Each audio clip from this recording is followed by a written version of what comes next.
నమస్కారం. ఈనాటి మన విశ్లేషణకు స్వాగతం.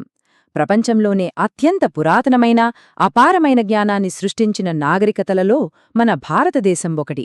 కాని విచిత్రమేమిటంటే మనం ఎప్పుడూ ఇతరుల దగ్గర నేర్చుకున్నట్లుగానే చరిత్రలో చిత్రీకరించబడ్డాం. ఎప్పుడైనా ఆలోచించారా? ఈరోజు మనం పరిశీలించబోయే సోర్స్ మెటీరియల్ సరిగ్గా ఇదే పారాడాక్స్ను మన ముందు ఉంచుతోంది. సరే, ఇంకా ఆలస్యం చేయకుండా అసలు విషయంలోకి వెళ్ళిపోదాం. ఇక్కడ మనల్ని మనం అడుక్కోవాల్సిన ఒక బలమైన ప్రశ్న ఉంది. ఒకవేళ ఇన్నాళ్ళు మనం ఈ పురాతన నాగరికత చరిత్రను రివర్స్లో చదువుతూ వచ్చేమా? తొలి వలసవాద ఇండాలజీ ఆధారంగా రాసిన చరిత్రకు ఇప్పుడేమైనా మేజర్ అప్డేట్ అవసరమా? మన మూలాలు సరిగ్గా ఇదే ప్రశ్నిస్తున్నాయి. ఈ సోర్స్ మెటీరియల్ రెండు భిన్నమైన చారిత్రక కోణాలను మన ముందుంచుతోంది. మొదటిది మనందరికీ తెలిసిన కొలోనియల్ ఇండాలజీ నెరేటివ్, అంటే ఆర్యన్ల దాడి, బయటనుంచి వచ్చిన జ్ఞానం, తక్కువ వయసున్న చరిత్ర లాంటివి అన్నమాట. ఇక రెండవది ఇక్కడ ప్రతిపాదించబడిన ఆల్టర్నేటివ్ ఫ్రేమ్వర్క్. ఇది స్థానికంగా ఉన్న కొనసాగింపును, ప్రపంచానికి మనం ఎగుమతి చేసిన జ్ఞానాన్ని, అలాగే మన చరిత్రకు ఉన్న అత్యంత పురాతనమైన టైమ్లైన్ను సూచిస్తోంది. ఈ ప్రెజెంటేషన్లో ఈ ప్రత్యామ్నాయ వాదనను మనం చాలా నిష్పాక్షికంగా విశ్లేషిద్దాం. ఈ విశ్లేషణను మనం 4 భాగాలుగా చూడబోతున్నాం. 1. ఆర్యన్ ఇన్వేషన్ థియరీని రీ-ఇవాల్యుయేట్ చేయడం. 2. ఈ నాగరికత వయసును లెక్కించడం. 3. ప్రాచీన విజ్ఞానం మరియు గణితం. మరియు 4. ఒక గ్లోబల్ నాలెడ్జ్ సోర్స్గా భారతదేశం.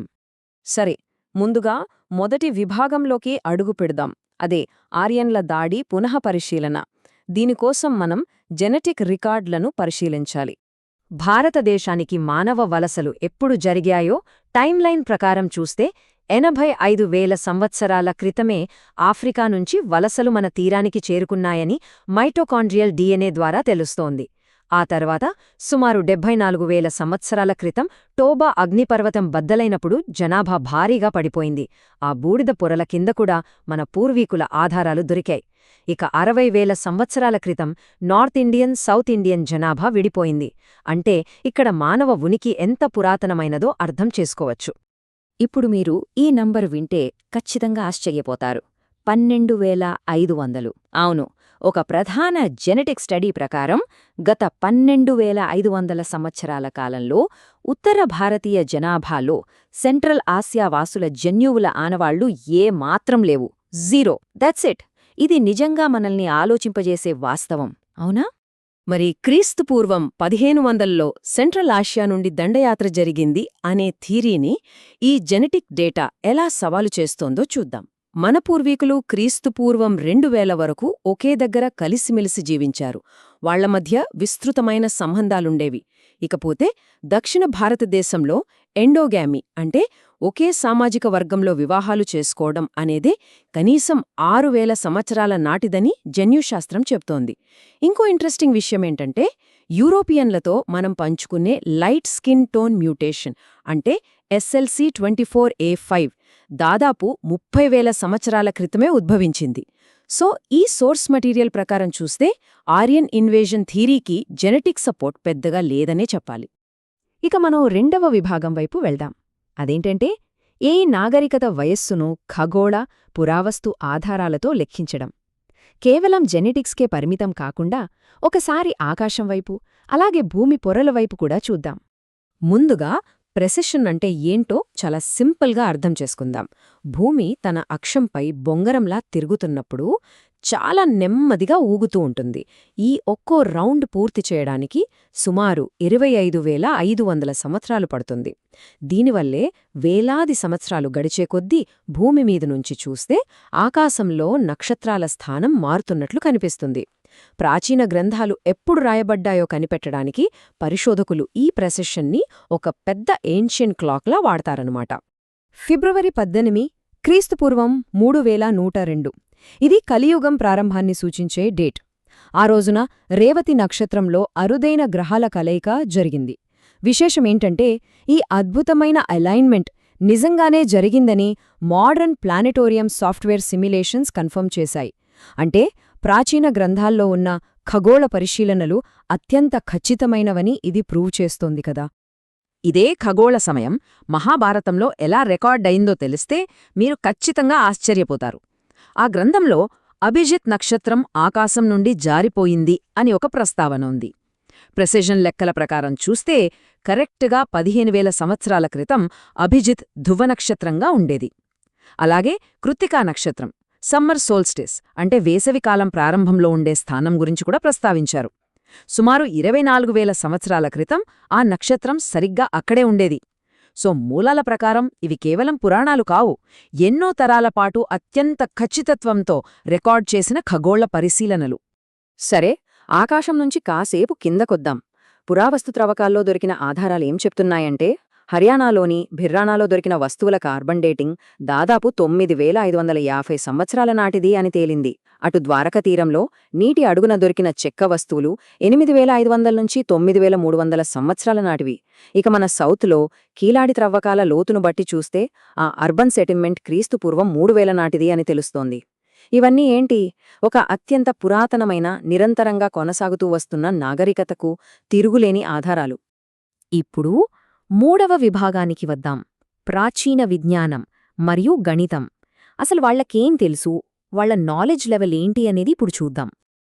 సూర్య సిద్ధాంతంలోనే గ్రహాల సైజులను ఆధునిక కొలతలతో పోల్చి చూస్తే మనం మైండ్ బ్లాక్ అవ్వాల్సిందే. టెలిస్కోపులు లేని ఆ కాలంలోనే అడ్వాన్స్డ్ ట్రిగనోమెట్రీ ద్వారా గ్రహాల వ్యాసాన్నే ఎంత ఖచ్చితంగా లెక్కించారో చూడండి. బుధుడు, శని, అలాగే కుజుడి వ్యాసాలు ఆధునిక సైన్స్ చెబుతున్న నంబర్స్కి ఎంత దగ్గరగా ఉన్నాయో గమనిస్తే వాళ్ల సైంటిఫిక్ యాక్యురసీ మనకు ఇట్టే అర్థమవుతుంది. అలాగే భాస్కరాచార్య 2 గారి అచీవ్మెంట్స్ చూడండి. ఆయన భూమి ప్రెసిషన్ రేటును 25,441 సంవత్సరాలుగా లెక్కించారు. ఈ నంబర్ మనం ఇప్పుడు యాక్సెప్ట్ చేస్తున్న మోడర్న్ వాల్యూకి చాలా దగ్గరగా ఉంది కదా.